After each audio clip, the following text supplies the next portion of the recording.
pretty one, Ulysses.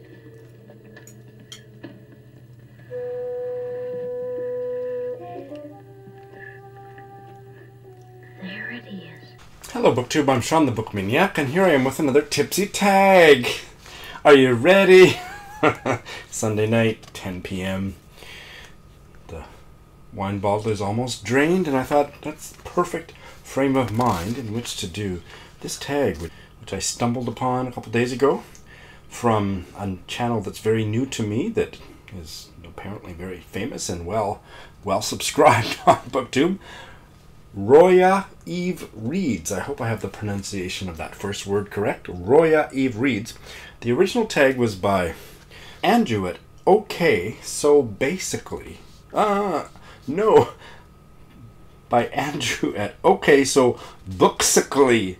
Booksically. And that's his channel name, and this is his tag. So the tag name is OK, so Booksically tag. Doesn't particularly roll trippingly off my tongue. How about yours? But it's a fun tag, and I decided it would be nice to do a tag like this for a change. I haven't done one like this for a while. So, here I go. Question number 1. Tell us about your channel name and your real name. My channel name is Sean the Book Maniac. My name is Sean, and I'm a book maniac. Oh, just got a message flashed across the top of my screen from Peg, the book prize addict. Says she's going into withdrawal because I've only posted one video this weekend. I've filmed 3 tonight, including this one, so please stand by. My real name is Sean Mooney. I'm not unsure of that. I just wasn't sure I was going to say it. But yes, Sean Mooney. And I'm Sean the Book Maniac. Any questions? Number 2. Open Instagram and chat about the first 3 posts. I've kind of tweaked what he said because he said something about Instagram search, which I don't even know anything about. I just started Sean the Book Maniac Instagram 10 days ago, 2 weeks ago. So I'm having fun with it, but I can't understand why everything's not chronological. Every time I open it, I get posts from several booktubers that are like 17 days old, and I can't understand that. But anyway, there's a lot of things in this world that I can't understand. So, the first 3 posts, that's what I'm going to talk about. When I checked this about 2 hours ago, the first post was from David Wild Reads, and it was a link to his video that he just put up a couple hours ago about the 1970 Booker Prize, which was great. Maybe I didn't quite finish watching it, but I watched 2/3 of it, and I will go back and finish it, but it was fascinating, and the first 2 books on that list I added to my TBR, so thanks, Dave. And he cross-posted that on Instagram. The other one was from all 3 of these were from booktubers, because those are the only people pretty much that I have followed so far. Was from Lia Ann at Literary Diversions, who's a channel new to me but not new to BookTube, about her wedding from 3 years ago, and there's some lovely photos. So that was lovely, but she just cracks me up. She's so irreverent and fun and outspoken. And the third one was Mel of Mel's Bookland Adventures cat video. So those were the 3 that were in my feed at that time. Question 3. Open YouTube and talk about the first 3 videos. So for this one, just to make it a little bit more interesting, maybe I ignored all the BookTube videos, because 99.9% of what I watch on YouTube is BookTube videos. So I removed those from the list, and I'll tell you about the other 3 videos in my feed. The first non-BookTube video was a pronunciation video on how to pronounce the fabric name Paduasoy, which I hope I learned. And so that was that. It was for a page 112 tag, which I filmed today, and I don't know if this one will go first or that one, but anyway. And the second one was also, all 3 of these are related to my reading, but not specifically to BookTube. The second one was a Swedish song from 1998 that I had never heard of by Emilia called Big Big World, and those lyrics and that song have begun to play a fairly instrumental role in the novel that is knocking my effing socks off, Freshwater by Akwaeke Emezi. So I looked that up and listened to part of it to get the vibe for the novel. I'll talk about that novel again in a bit. And this third video, am I counting correctly? First, yes, was a kind of cafe-style musical video, and one of the performers of this duo was Amaya Gabancho, who's a Basque musician and translator, because she translated the Basque novel that I'm currently reading, that I received a ARC from NetGalley, which is called Twist by Harkates Cano, and she's the translator, but she's also a musician. So I was trying to figure out how to pronounce her name. Ultimately, I couldn't find it, so I've made a guess. Amaya Gabancho. Or maybe I did find it. I can't remember. But I loved watching this black and white video of her. So please check that out. All of those links will be in the show notes. I'm just doing my best to answer the questions! Number 4, your favorite song to listen to while reading or writing, and how many plays it's got. So my answer to this is quirky, because after I broke through a reading slump about 2.5 years ago or something like that, and started reading hardcore more prolifically, just reading more seriously and reading more books than I ever had in my whole entire life, up to that point, I suddenly realized that I could not listen to any music that had vocals in it while I was reading, and that had never been the case until then. So I listen to a ton of classical music when I'm reading, or instrumental jazz, and that's it. So I don't have a favorite song. The only exception is if I'm reading a non-Western novel, I do try to track down music from that region and listen to it while I'm reading, whether it's Nigerian or Basque or anything really, and I find that really intensifies the reading. So, for example, for the Basque novel, I've been listening to a great duo from that region of the world, and it's been really fantastic. And I often do that. Question number 5: favorite book on your shelf at the moment? Well, I'm using the word shelf loosely, but an ebook that I'm currently reading is, and I've already mentioned it once in this video, is Freshwater, a Nigerian novel. It's Akwaeke Emezi. Her father's Nigerian and her mother is Tamil, and it's this, I think, semi-autobiographical novel about a character who has multiple personalities or dissociative identity disorder, and I think it's going to be, unless something happens, I'm 25% in or 30% in, unless something goes south, this is going to be one of my top reads of the year. So, wow. The next question is the favorite bookish thing you have, the favorite bookish thing you love using as a prop in your pictures or in your videos. And this is my favorite thing. But the other one, and this harkens back to the early days of my channel, is this Keith Haring blanket. And I'm about to make a strange, not particularly interesting confession, but I have this lovely Keith Haring blanket that I bought off eBay 10 or so years ago. I had a massive collection of Keith Haring prints and collectibles and one signed postcard and whatnot in Canada, and it's all in storage or has been dispersed. But I did bring the blanket with me to Japan, and when I first started my channel, I was filming all of my videos on my electric reclining sofa. I have a really bad back. I haven't talked about it on this channel, and I'm not going to talk about it any more than that one sentence, but for me to be the most comfortable, especially after a long day of work, is to be very highly reclined on my electrical reclining sofa. And behind the sofa is a bed that is unused and piled high with laundry, most of it clean, and all manner of detritus from my personal life. And so to make it look not so much of a dog's breakfast, I would spread the Keith Haring blanket out behind me on top of all of that.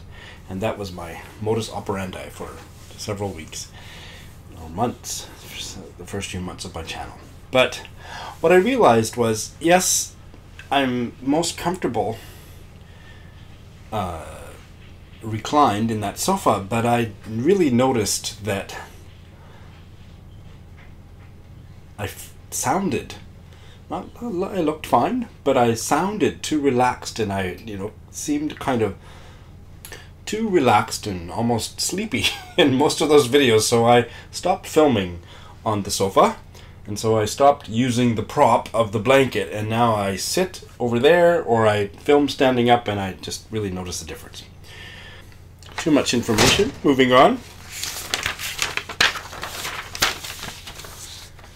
Number 7, 3 books you are dying to reread but probably never will. Well, I'm more optimistic than the second half of that prompt. I think I will reread these, but I also always prioritize new books over old. So I understand the skepticism of the question.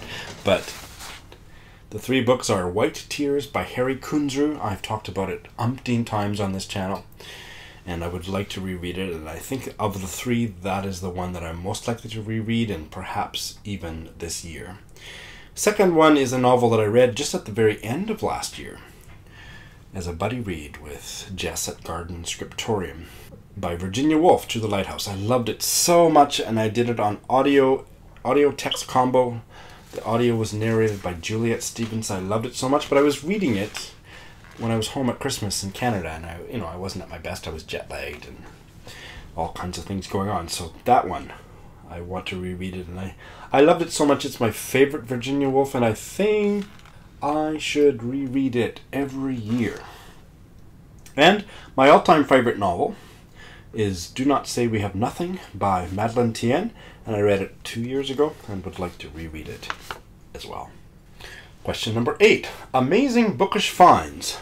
Andrew says this can be books, bookish things, or bookish moments. So my 2 things that I have to talk about are just this weekend. I went to bookish cafes, especially the first cafe I went to yesterday afternoon. It was a book cafe where they had books for sale, and I think even a publishing company on the other side of the kitchen. And it was, I'd walked by it umpteen times but had never gone in, and I went in and I posted a few pictures on, they weren't really of the cafe, but I posted a few pictures of the books I was reading on Instagram, because that's what you do on Instagram. But it was a really comfortable, stimulating environment. They had an art exhibition on the wall and books for sale, most of them in Japanese, but about architecture and Japanese gardens and this and that. And there was a really hot Japanese guy in there wearing tight track pants, but I digress. And I want to go, the coffee's $5 a cup, but that's, if you want a good cup of coffee, that's what you pay in Japan. So I can't go there too often, but I really enjoyed it. And then I went to another cafe that I'd been to a couple times, and it just had a really wonderful afternoon because there was about a 20 or 30 minute walk. I walked the long way around to make sure that it was a 30-minute walk so that I could listen to a bunch of audiobooks. And just doing that, I used to do that more, and right now I'm really broke, but I think I really need to do that more. Walk and cafe. So audiobooks and sitting down in a cozy, I've never used that word unironically, but I just did, environment, reading and being literary, being seen to be reading. The other thing is, I haven't had a chance to check this out, but my friend Electra brought it to my attention, and I don't know how regular it is, but there is a meetup or something that's online where a bunch of people, 40 people, 50 people in Tokyo, English speakers, bring books, and it's a book swap meeting and party. So that sounds great. with my bizarre taste in books, I don't know if I'd find anything, but, you know, be something fun to try. But it's on a weeknight, and all my weeknights are taken up with work. Because if you are going to make a living as an English teacher in Japan, you work every night of the week. But someday, the last question. Hottest authors or author crush? As skanky as I am, I really had trouble with this one, so I've only got 3. And I've talked about 2 of them already. The first one is Shyam Salvadori, and I am embarrassed to add the young Shyam Salvadori. He's a gay Sri Lankan Canadian writer, and his debut, Funny Boy, was just wonderful.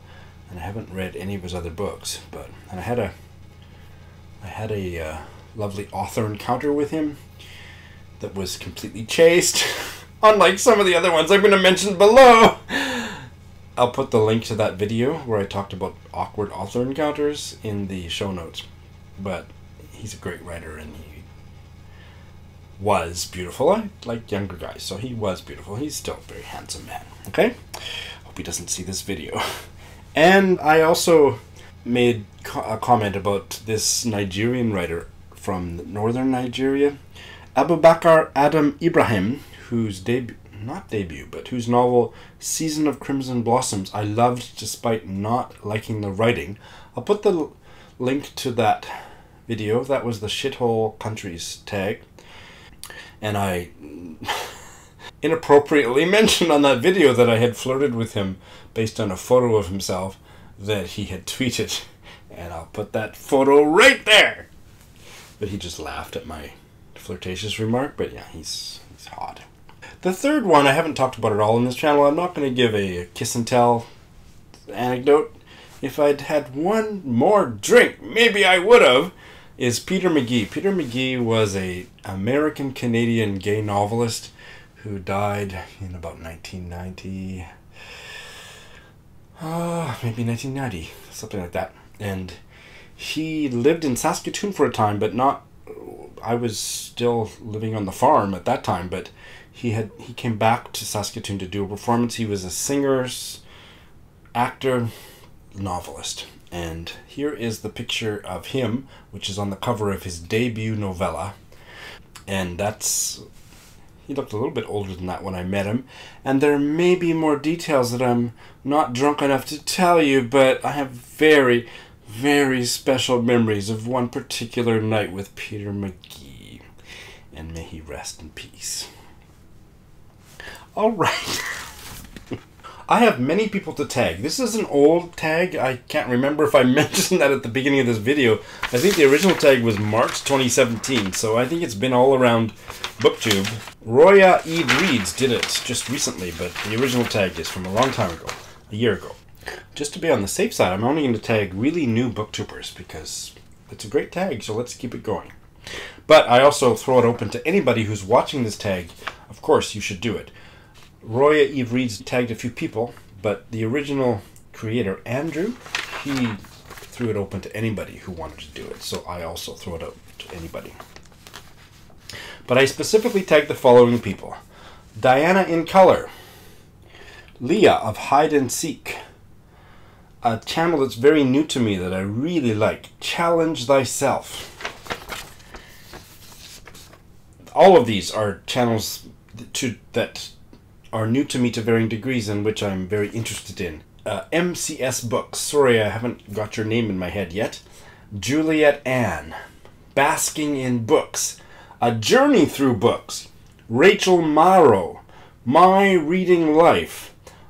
Oly Bliss. Ghost Reader. And my namesake, Sean, of On the Stoop. So I'm looking forward to seeing what you lovely people come up with for this fun and friendly tag. You don't necessarily have to get tipsy to do it, but please consider that as well. But that's my tipsy video for tonight, so thanks for watching.